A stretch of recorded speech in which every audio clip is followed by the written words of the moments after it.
Hello students. तो ये board ने जो केवल अभ्यास हेतु नमूना प्रश्न पत्र दिया है, जिसको हम सैम्पल क्वेश्चन पेपर देख रहे हैं हायर सेकेंडरी 2024 का, तो इसमें टोटल क्वेश्चन 20 पूछे गए हैं और टाइम इसमें 3 आवर्स का दिया है। आप ये निर्देश को भी ध्यानपूर्वक पढ़ लें और साथ ही देखिएगा, मैं सबसे पहले एमसीक्यूज़ मैंने सॉल्व कर दिए हैं, तो मैं एमसीक्यूज़ का ही सबसे पहले एक छोटा वीडियो बना रहा हूँ।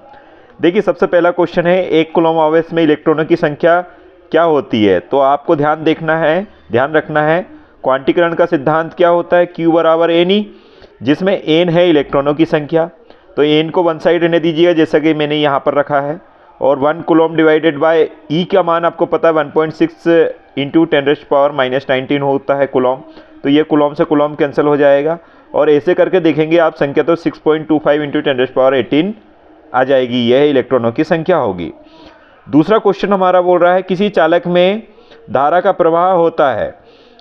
तो देखिए, इन्होंने वैसे चालक की जगह इनको धातु लिखते तो ज़्यादा एक्यूरेट आंसर होता, फिर भी हमारे ये क्वेश्चन के लिए मुक्त इलेक्ट्रॉनों का प्रवाह होता है, ये हम एक्यूरेट मान सकते हैं। तीसरा क्वेश्चन देखते हैं इसमें क्या दे रहे हैं। तो तीसरा क्वेश्चन है मेरे पास, चलिए देखते हैं तीसरा क्वेश्चन। तो तीसरा क्वेश्चन होता है, एक गतिमान आवेश उत्पन्न करता है। देखिए, जब आवेश स्थिर होता है तो केवल वो विद्युत क्षेत्र उत्पन्न करता है, लेकिन जब आवेश गतिमान होता है तो स्थिर विद्युत क्षेत्र तथा चुंबकीय क्षेत्र दोनों ही उत्पन्न करता है। इसका ध्यान रखिएगा, 3rd नंबर आएगा। अब चौथे नंबर पर क्वेश्चन पर आते हैं।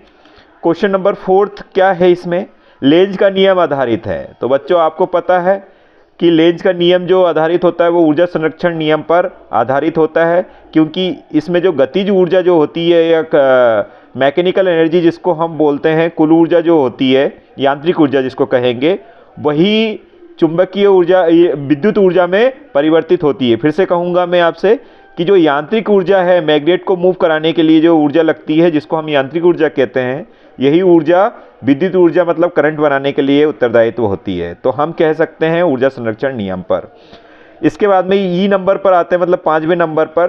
तो निर्वात में विद्युत चुंबकीय तरंग की चाल जो होती है वो 3 इंटू 10⁸ मीटर पर सेकंड होती है, लेकिन उसमें वो ऑप्शन ना देकर 1/√μ0ε0 दिया हुआ है। तो यही हमारे MCQ के क्वेश्चन हो चुके हैं। इसके बाद में मैं और दूसरे पार्ट पर आता हूँ, जो कि हमारी क्या है, मैच द कॉलम है, सही जोड़ियाँ हैं। क्या है बच्चों, सही जोड़ियाँ हैं। तो सही जोड़ियाँ पहले मिला लेते हैं। क्वेश्चन नंबर 4 है ये। देखिए, रेडियो तरंगों की बात करते हैं हम, परावैंगनी तरंगे की बात करते हैं, दृश्य प्रकाश, द्रव्य तरंगे, प्रकाश विद्युत प्रभाव समीकरण, इलेक्ट्रॉन की खोज। पहले इन क्वेश्चन को, छोटे क्वेश्चन को कवर कर रहा हूँ। रेडियो तरंगे, देखिए मैं आपसे कहूँगा जब सही जोड़ी आ जाए तो सबसे पहले आप देखिए जो आपसे जी बन रहे हैं उनको पहले कर लें। तो देखिए, द्रव्य तरंगे जो संबंधित है वो डी ब्रोगली से संबंधित है।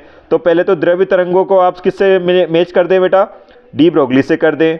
फिर प्रकाश विद्युत प्रभाव का समीकरण, तो ये आइंस्टीन ने इसकी व्याख्या की थी, तो ये आइंस्टीन से मिला दें। इलेक्ट्रॉन की खोज तो हर बच्चा जानता है, जिसने केमिस्ट्री पढ़ा है या फिजिक्स का बेसिक नॉलेज भी पता है वो बता ही सकता है, जे थॉमसन है भाई, ये भी बता दिया आपने। उसके बाद में अब आता है द्रव्य प्रकाश का। भाई, द्रव्य प्रकाश के बारे में सबसे पहले जो बात की थी वो न्यूटन ने की थी, तो न्यूटन पे हमने टिक लगा दिया। अब रहा मैटर कुछ ही ऑप्शन बचे, जिसमें हमारे रेडियो तरंगे की बात करना है और बस। तो रेडियो तरंगे के लिए हमारे पास 2 ऑप्शंस है, एक रिटर है और एक परावैंगनी भी बात करनी है। तो रिटर और एक हमारा मार्कोनी और फेराडे बचे। भाई, फेराडे तो इन दोनों से संबंधित नहीं है, ये आपको पता ही होगा। तो मैं अगर बात करूं परावैंगनी तरंगे का, तो ये रिटर हो जाएगा, और रेडियो तरंगे की बात करें तो ये कौन हो जाएगा, मार्कोनी हो जाएगा। आई होप समझ में आ गया होगा। अब मैच द कॉलम भी देखिए, मैच द कॉलम तो देख ही लिए, इंग्लिश में भी मैंने ये मिला दिए हैं और ये हिंदी वालों के लिए मिल गए। आज के लिए हम सिर्फ यही करते हैं। चलो अब ट्रू फॉल्स भी एक बार देख लेते हैं, ट्रू फॉल्स भी देख ही लेते हैं। तो ट्रू फॉल्स में मेरे पास है, इंग्लिश वाले मीडियम वाले बच्चे देख लें पहले। तो देखिए, ionization energy of hydrogen atom is 13.6 electron volt. तो ये सही है बच्चों, ध्यान रखिएगा। आयोनाइजेशन एनर्जी 13.6 इलेक्ट्रॉन वोल्ट होती है हाइड्रोजन एटम की। When an electrons falls higher energy state to lower energy state, then in this process अब फोटोन इज इमिटेड, डेफिनेटली एक फोटोन इमिट होता है और जिसकी एनर्जी कितनी होती है, h न्यू होती है, तो ये भी ट्रू है। Working of hydrogen bomb is based on nuclear fusion, नहीं बच्चा, ये न्यूक्लियर फ्यूजन पर बेस्ड होता है, जो कि इसमें गलत दे रहे हैं, मतलब फॉल्स है ये। Optical fibre works on the principle of interference, no no no no, don't say like this. ये ऑप्टिकल फाइबर जो होता है वो TIR पर बेस्ड होता है। किस पर होता है? TIR पर बेस्ड होता है, मतलब ये भी फॉल्स दिया है, यहाँ पर ये क्वेश्चन दिया है। At the condition of normal adjustment the focal length of tube astronomical telescope is FO - FE, नहीं, ये FO + FE होती है, इसका मतलब ये भी फॉल्स दिया हुआ है। आई होप इतना समझ में आ गया होगा। एक के वाक्य का क्वेश्चन भी ये देख ही लेते हैं, क्योंकि ये सारे मैंने सॉल्व करके रखे हैं ऑलरेडी। पृथ्वी का विद्युत विभव कितना होता है? तो इसका विद्युत विभव 0 माना जाता है। अनुगमन वेग का मान ऐसा पद्धति में किस कोटि का होता है? तो नियर अबाउट 10⁻⁻⁴ मीटर पर सेकंड से 10⁻⁻⁵ मीटर पर सेकंड लिया जाता है। कार्यफलन और दहलीय आवृत्ति में संबंध क्या है? तो कार्यफलन बराबर होता है h न्यू नॉट, जिसमें न्यू नॉट आपकी क्या है? दहलीय आवृत्ति है, ये संबंध है। किसी सेल का विद्युत वाहक बल टर्मिनल वोल्टता से क्यों अधिक होता है? देखिए, जब टर्मिनल वोल्टता की बात करते हैं तो इसमें बाह्य रेजिस्टेंस आ जाता है, और बाह्य रेजिस्टेंस का मान हमेशा जो सेल का विद्युत वाहक बल होता है उसमें क्या होता है? इंटरनल रेजिस्टेंस उससे हमेशा अधिक होता है, इसलिए टर्मिनल वोल्टता का मान कम हो जाता है और विद्युत वाहक बल का मान बढ़ जाता है। धारावाही में चुंबक के ध्रुव अवतल और बेलनाकार क्यों बनाए जाते हैं? ताकि रेडियल मैग्नेटिक फील्ड बनाई जा सके। मैग्नेटिक फील्ड को कैसी बनाई जा सके?